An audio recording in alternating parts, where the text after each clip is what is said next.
Hi ആൾ, ഇന്ന് നമ്മൾ discuss ചെയ്യുന്ന പോകുന്നത് കവർ ഡ്രൈവിനെ കുറിച്ചാണ്.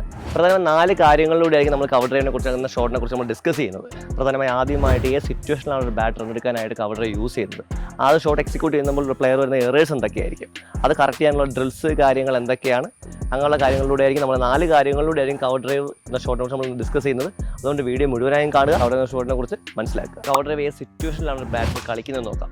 അപ്പോൾ നമ്മൾ ആദ്യം പ്രിഫറബിളി പറയാം ലൈൻ ഔട്ട് ദി ഓസ്റ്റംപ് ആയിരിക്കും. ലൈൻ എന്ന് പറയുന്നത് ഔട്ട് ദി ഓസ്റ്റംപ് വരുമ്പോൾ സ്റ്റംപ് ലൈനിന് പുറത്തുള്ള ബോളിനെ ആയിരിക്കും കവർ ഡ്രൈവ് എക്സിക്യൂട്ട് ചെയ്യുക. ലെങ്ത് എന്ന് പറയുന്നത് ഫുൾ ലെങ്ത്, നമ്മൾ പിച്ചിൽ എത്തുന്ന ബോളിനും കളിക്കാൻ പറ്റും. ബൗൺസ് ലെങ്ത് ഇറങ്ങി വീഴുന്ന ബോൾ നമുക്ക് എന്ത് ചെയ്യാൻ പറ്റും, കവർ ഡ്രൈവ് എക്സിക്യൂട്ട് ചെയ്യാൻ പറ്റും. രണ്ടിലുള്ള വ്യത്യാസം എന്ന് പറയുമ്പോൾ നമുക്ക് പിച്ചിലെത്തുന്ന ബോൾ നമുക്ക് ടോപ്പിൽ ഈസി ആയിട്ട് വരാനും വെയിറ്റ് ഈസി ആയിട്ട് ട്രാൻസ്ഫർ ചെയ്യാനും നമുക്ക് പറ്റും. പക്ഷേ 2 രീതിയിൽ നമുക്ക് പിച്ചിലെത്തി കളിക്കാൻ പറ്റും. പിച്ചിലെ സമയം നമുക്ക് ഈസി ആയിട്ട് ചെക്ക് ഡ്രൈവ് അടിക്കാൻ പറ്റും. അത് ഫുൾ ഫോളോ ത്രൂ ആയിട്ട് നമുക്ക് എന്ത് ചെയ്യാൻ പറ്റും, കളിക്കാൻ പറ്റുന്നതായിരിക്കും. പക്ഷേ ബോൾ ഇറങ്ങി വീഴുമ്പോൾ ഒരു ബൗൺസിലാണ് നമ്മൾ അടുത്തേക്ക് വരുന്നത്. അപ്പോൾ നമുക്ക് ഫുൾ ഫോളോ കളിക്കാൻ ഒത്തിരി ബുദ്ധിമുട്ടുണ്ടാവും. മാക്സിമം എല്ലാവരും കളിക്കുന്നത് ബോളിന് ടോപ്പിൽ ബൗൺസിൽ വന്നിട്ട് ഒരു ചെക്ക് ഡ്രൈവ് ആയിരിക്കും എന്ത് ചെയ്യുക, കളിക്കുന്നത്. മാക്സിമം കവർ ഡ്രൈവ് കളിക്കുന്ന ഏരിയസ് എന്ന് പറയുമ്പോൾ എക്സ്ട്രാ കവർ പോയിന്റ് ഏരിയ വരെ നമുക്ക് എന്ത് ചെയ്യാൻ പറ്റും, ഈ കവർ ഡ്രൈവ് ഷോട്ട് നമുക്ക് എക്സിക്യൂട്ട് ചെയ്യാൻ പറ്റുന്നതായിരിക്കും. ഈ രണ്ടാമത് ഇനി എങ്ങനെയാണ് കവർ ഡ്രൈവ് എക്സിക്യൂട്ട് ചെയ്യുന്നത്, ടെക്നിക്കൽ ഒരു ബാറ്റ്സ്മാൻ എങ്ങനെ എക്സിക്യൂട്ട് ചെയ്യുന്നത്, അതിൻ്റെ ടൈംസും കാര്യങ്ങളും നമുക്കൊന്ന് ഡിസ്കസ് ചെയ്യാം, നമുക്ക് നോക്കാം. ഓക്കെ, ബോൾ റിസീവ് ചെയ്യാനായിട്ട് ബോൾ സ്റ്റാൻസ് എടുത്ത് ഗ്രിപ്പ് കാര്യങ്ങളൊക്കെ നോക്കിയിട്ട് സ്റ്റാൻസ് എടുത്ത് നിൽക്കുകയാണ് ബോൾ റിസീവ് ചെയ്യാനായിട്ട്.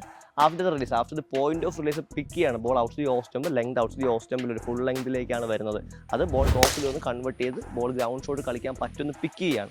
അവിടെ എങ്ങനെ മൂവ് ചെയ്ത് നോക്കാം. നമ്മൾ പോയിന്റ് ഓഫ് റിലീസ് നമ്മൾ ലൈൻ പിക്ക് ചെയ്യാണ്, കയ്യിൽ നിന്ന് പിക്ക്, ഔട്ട് ദി ഓസ്റ്റംപ് ഒന്ന് പിക്ക് ചെയ്തു. റിലീസ് പോയിന്റ് നമ്മൾ ലെങ്ത് എവിടെയാണ് ഏത് ലെങ്തിലേക്ക് ബോൾ വീണെന്ന് പിക്ക് ചെയ്തു. ലെങ്ത് ആവശ്യം കിട്ടി നമ്മൾ കവർ ഡ്രൈവ് ഷോട്ട് എക്സിക്യൂട്ട് ചെയ്യാൻ പോവുകയാണ്. ആ ഇനിഷ്യലി നമ്മൾ മൂവ് ചെയ്യുന്ന ഒരു batter head and shoulder towards the line of the ball. അപ്പോൾ ഹെഡ് ആൻഡ് ഷോൾഡർ എന്ത് ചെയ്യും, നമ്മൾ ഹെഡും ഷോൾഡർ കൊണ്ടായിരിക്കും ടുവേഴ്സ് ലൈനേക്ക് മൂവ് ചെയ്യുന്നത്. അപ്പോൾ കാൽ towards line, towards the near to line of the ball നമ്മൾ എന്ത് ചെയ്യും, നേരത്തെ പറഞ്ഞു പിച്ച് ഓഫ് ദി ബോൾ ആണ്, പിച്ച് ഓഫ് ദി ബോൾ അല്ലെങ്കിൽ ഇറങ്ങി വീഴാണ് to line of the ball നമ്മൾ എന്ത് ചെയ്യും, മൂവ് ചെയ്യും ബോഡി കൊണ്ട്. Ready, 1 good.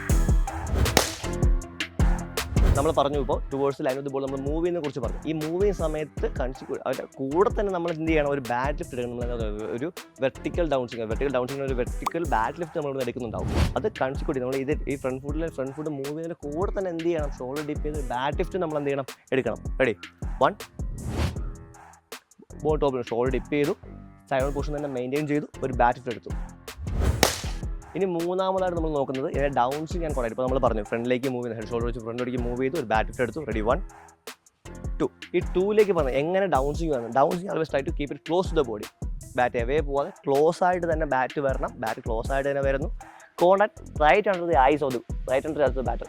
കണ്ണിൻ്റെ അടിയിൽ നിന്ന് തന്നെ നമുക്ക് എന്ത് ചെയ്യണം, മീറ്റ് ചെയ്യാൻ പറ്റണം. ബോൾ കണ്ണിൻ്റെ അടിയിൽ നിന്ന് തന്നെ മീറ്റ് ചെയ്ത് വെയിറ്റ് നമുക്ക് എന്ത് ചെയ്യണം, ഓവർ ദി ടോപ്പ് എന്ത് ചെയ്യാൻ പറ്റണം, ട്രാൻസ്ഫർ ചെയ്യാൻ പറ്റണം. ഇനി കോണ്ടാക്ട് പൊസിഷൻ ഉള്ളത് ഫോളോ ത്രൂ ആണ്. പല ആൾക്കാരും കളിക്കുന്ന സമയത്ത് ഈ ഫോളോ ത്രൂ റെസ്റ്റ് ചെയ്യുന്നുള്ള ബാക്ക് മൊമെൻറ്റ് എന്ത് ചെയ്യത്തില്ല, ഫ്രണ്ട് ഫുട്ടിലേക്ക് എന്ത് ചെയ്ത് ബാക്ക് ഫുട്ട് നമുക്ക് ട്രാൻസ്ഫർ ചെയ്യാൻ പറ്റത്തില്ല. അപ്പോൾ ആ ലീൻ ചെയ്ത് ബാക്ക് ഫുട്ടിൽ നിൽക്കുന്ന വെയിറ്റ് ഫോളോ ത്രൂയിലേക്ക് ട്രാൻസ്ഫർ ചെയ്താൽ മാത്രമേ ആ മാക്സിമം ഫോഴ്സ് എന്ത് ചെയ്തുള്ളൂ, ബോളിലേക്ക് പോകാൻ പറ്റത്തുള്ളൂ.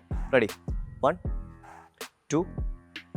ഈ ഡൗൺ സ്വിങ്ങിൻ്റെ കൂടെ തന്നെ എന്ത് ചെയ്യണം, ഫോളോ ത്രൂ ബാറ്റ് മുന്നിലേക്ക് പോകുമ്പോൾ തന്നെ ഈ ബാക്ക് ഫുട്ടിൽ നിന്ന് വെയിറ്റ് ബോളിലേക്ക് ട്രാൻസ്ഫർ ചെയ്യാൻ നമുക്ക് പറ്റണം. ആ സീക്വൻസിലായിട്ട് നടന്നാൽ മാത്രമേ ഉള്ളൂ ഈ ഫുൾ ബോഡി വെയിറ്റ് നമുക്ക് എന്ത് ചെയ്യാൻ പറ്റത്തുള്ളൂ, ബോളിലേക്ക് ട്രാൻസ്ഫർ ചെയ്യാൻ പറ്റത്തുള്ളൂ. ഇനി നമുക്ക് ഡിസ്കസ് ചെയ്യുമ്പോൾ എങ്ങനെ കോമൺ ആയിട്ട് വരുന്ന എറേഴ്സ് എന്തെങ്കിലും, ബാറ്റർ വരുന്ന എറേഴ്സ് എന്തൊക്കെയാണ്, ബോളിലേക്ക് മൂവ് ചെയ്യുന്ന സമയത്ത് അല്ലെങ്കിൽ ഈ കവർ ഡ്രൈവ് എക്സിക്യൂട്ട് ചെയ്യുന്ന സമയത്ത് വരുന്ന എറേഴ്സിനെ കുറിച്ച് നമുക്ക് ഡിസ്കസ് ചെയ്യാം. പ്രധാനമായിട്ട് ബാറ്റർ കാണുന്ന സമയത്ത് ഫസ്റ്റ് ഇനിഷ്യൽ മൂവ്മെൻറ്റിൽ ഹെഡ് ഫോൾ ആയിട്ട് എക്രോസ് ലൈൻ പോകാനുള്ള ചാൻസ് ബാറ്റർ പല ആൾക്കാരും കാണിക്കാറുണ്ട്. എക്രോസ് ലൈൻ പോയി കഴിഞ്ഞാൽ വെയിറ്റ് ട്രാൻസ്ഫർ ചെയ്യാൻ പറ്റാതെ ബോൾ ലൈനിൽ എക്രോസിലേക്ക് പോകാനുള്ള ചാൻസ്, ഹെഡ് ഫോൾ ആയിട്ട് പോകാനുള്ള ചാൻസ് കൂടുതലായിരിക്കും. അപ്പോൾ ഹെഡ് നമ്മളെപ്പോഴും സ്റ്റഡി ആയിട്ട് തന്നെ ടുവേഴ്സ് ലൈൻ നമുക്ക് എന്ത് ചെയ്യാൻ പറ്റണം, മൂവ് ചെയ്യാൻ പറ്റണം. രണ്ടാമത്തെ കാര്യം, ബോഡി സൈഡ് ഓൺ മെയിൻറ്റെയിൻ ചെയ്യാതെ ബോഡി സ്ക്വയർ ആയിട്ട് ബാറ്റ് ലിഫ്റ്റ് എവേ പോകാനുള്ള ചാൻസ് ഒക്കെ കൂടുതലാണ്. അപ്പോൾ എവേ പോകാനും ബോഡി ഓപ്പൺ ആവാനും ബോട്ട് ഹാൻഡ് ഉപയോഗിച്ച് ബാറ്റ് എവേ പോകാനുള്ള ചാൻസും കൂടുതലായിട്ട് എക്രോസ് ദ ലൈൻ കളിക്കാനുള്ള ചാൻസ് കൂടുതലായിരിക്കും. നമ്മൾ പറഞ്ഞു സ്ട്രെയിറ്റ് ലൈനിൽ വെർട്ടിക്കലി കളിക്കുന്ന ഷോട്ട് ആംഗിൾഡായിട്ട് എക്രോസ് ബാറ്റ് വരാനുള്ള ചാൻസ് കൂടുതലായിരിക്കും. അടുത്തതായി നമ്മൾ നോക്കുന്ന സമയത്ത് കോണ്ടാക്ട് പോയിന്റ് എപ്പോഴും ഞാൻ പറഞ്ഞു കണ്ണിൻ്റെ അടിയിലായിരിക്കണം. അത് എവേ പോകാനും ബോൾ എയറിലേക്ക് പോകാനുള്ള ചാൻസ് എന്തായിരിക്കും, കൂടുതലായിരിക്കും. കണ്ണിൻ്റെ അടിയിൽ നിന്ന് മീറ്റ് ചെയ്താൽ വെയിറ്റ് ബോളിലേക്ക് ട്രാൻസ്ഫർ ചെയ്യാതെ കോണ്ടാക്ട് പോയിന്റ് എവേന്ന് കളിച്ച് ബോൾ എയറിലേക്ക് പോകാനുള്ള ചാൻസ് കൂടുതലായിരിക്കും. അവസാനമായിട്ട് നമുക്ക് ഈ കറക്ഷൻസിന് വേണ്ടിയിട്ട് ഷോട്ടിൻ്റെ പെർഫെക്ഷൻ എങ്ങനെ ഇമ്പ്രൂവ് ആക്കുന്നതിന് വേണ്ടിയിട്ട് നമുക്ക് ഡ്രിൽസ് എന്തൊക്കെ സെറ്റ് ചെയ്യാൻ നോക്കാം. അതായത് സ്റ്റാറ്റിക് ആയിട്ട് നമുക്ക് ചെയ്യാൻ പറ്റുന്ന ഏറ്റവും നല്ല ഡ്രില്ല് ഷാഡോസ് ആണ്. കാര്യം ഒരു ബാറ്ററിൽ നിന്ന് കണ്ണാടിയുടെ മുന്നിലോ മിററിലോ നിന്നിട്ട് നമുക്ക് ഷാഡോസ് ചെയ്യാൻ പറ്റി കഴിഞ്ഞാൽ ബോളില്ലാതെ വെറുതെ നമ്മൾ ജസ്റ്റ് ഫീൽ കിട്ടാൻ വേണ്ടി മാത്രം കവർ എക്സിക്യൂട്ട് ചെയ്യുന്നത് നമുക്കൊരു അവയർനെസ് ഉണ്ടാവും. ബാറ്റ് എവിടുന്നാണ് വരുന്നത്, എങ്ങനെ ബാറ്റ് എത്ര സ്ട്രെയിറ്റ് ലൈനിലാണോ വരുന്നത്, നമുക്ക് വെയിറ്റ് ട്രാൻസ്ഫർ ചെയ്യാൻ പറ്റുന്നുണ്ടോ എന്ന ഫീൽ നമുക്ക് ഷാഡോ ചെയ്യുന്നതിലൂടെ നമുക്ക് അക്വയർ ചെയ്യാൻ പറ്റും. അവിടെ നമുക്ക് പ്രോഗ്രസ് ചെയ്യാൻ പറ്റും. സ്റ്റാറ്റിക് ആയിട്ട് നമുക്ക് കോൺട്രൽസിലേക്ക്, അതായത് നമുക്ക് പച്ചിലേക്ക് എത്താനായിട്ട്, ബോളിൻ്റെ അടുത്തേക്ക് എത്താനായിട്ട് ഒരു ഫസ്റ്റ് ദിവസം നമുക്ക് ലൈനിൽ ബോൾ വെച്ചിട്ട് അവിടുന്ന് 1, 2, 3 നമ്മൾ പറഞ്ഞ കർഷൻസ് എല്ലാം നോക്കിയിട്ട് ഓരോ സ്റ്റെപ്പ് ബൈ സ്റ്റെപ്പായിട്ട് നമുക്ക് എന്ത് ചെയ്യാൻ പറ്റും, ഷോട്ട്സ് നമുക്ക് എക്സിക്യൂട്ട് ചെയ്ത് നോക്കി കർഷനിലേക്ക് നമുക്ക് കൊണ്ടുപോകാൻ പറ്റും. 1, 2. സ്റ്റാറ്റിക്കൽ ഡ്രിൽസ് കഴിഞ്ഞ് നമുക്ക് ചെയ്യാൻ പറ്റുന്ന കാരണം റോൾ ബോൾ, നമുക്ക് പന്ത് റോൾ ചെയ്ത് കൊടുത്തിട്ട് വളരെ സ്പീഡ് കുറച്ചിട്ട് നമുക്ക് എന്ത് ചെയ്യാൻ പറ്റും, ഷോട്ട് എക്സിക്യൂട്ട് ചെയ്യിപ്പിക്കാൻ ബാറ്ററിനെ കൊണ്ട്. അപ്പോൾ നമുക്ക് ആൾക്ക് തന്നെ ബെറ്റർ ഫീൽ കിട്ടും. അയാൾ ബാറ്റ് എവിടുന്നാണ് വരുന്നത്, കൊണക്ട്മെൻറ്റ് എവിടുന്നാണ് വരുന്നതെന്ന് അയാൾക്ക് തന്നെ, ബാറ്റർ തന്നെ നമുക്ക് എന്ത് ചെയ്യാൻ പറ്റും, ആ ഫീൽ ക്രിയേറ്റ് ചെയ്ത് കൊടുക്കാൻ പറ്റും. റെഡി?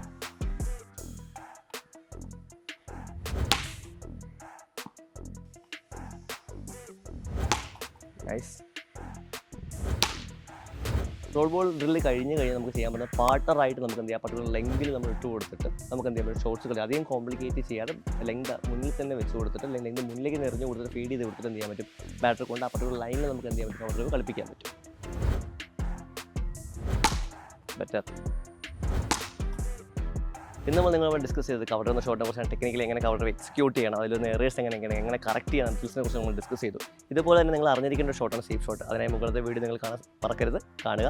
നിങ്ങളുടെ അഭിപ്രായങ്ങൾ, കാര്യങ്ങൾ, സജഷൻസ് എന്തെങ്കിലും ഉണ്ടെങ്കിൽ കമൻറ്റിൽ അറിയിക്കാൻ മറക്കരുത്. Thank you.